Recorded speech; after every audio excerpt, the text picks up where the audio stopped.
The party of Lehi have shown their fidelity to the Lord's commands. They've now gathered together. The two families have been joined, so they're now ready to become a traveling party who will rely on one another to survive. With the Lord's help, most visible in the Liahona, or this little compass, they set off. Nephi says that they crossed the river Laman. In a way, it becomes a symbolic divide. They will never again return to their home in Jerusalem.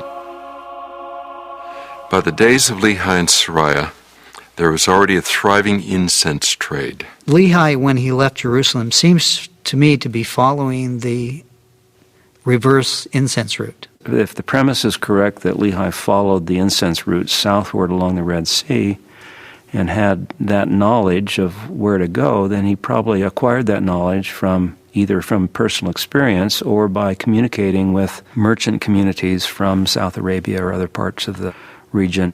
The name Lehi is actually a name that you find in South Arabia. In fact, a number of kings are called Lehi Atar.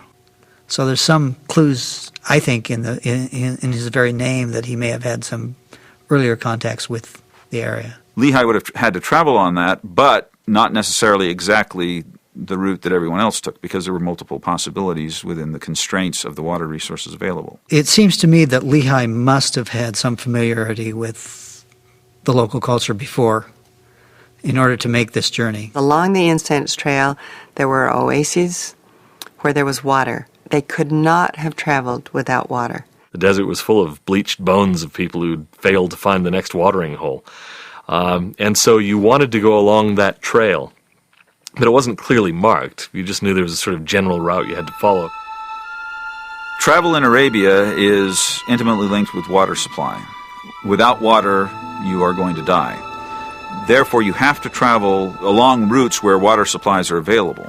You need always to have somewhere a well or a small creek where you can get water. It was a matter of life and death. The wells were far apart, and so it would take a particularly robust person or persons to make the journey. As they go, it seems as though they begin along the coast of the Red Sea, but eventually they had to come through the mountains. We don't know whether they went through one of the established passes or whether the Liahona led them some other way.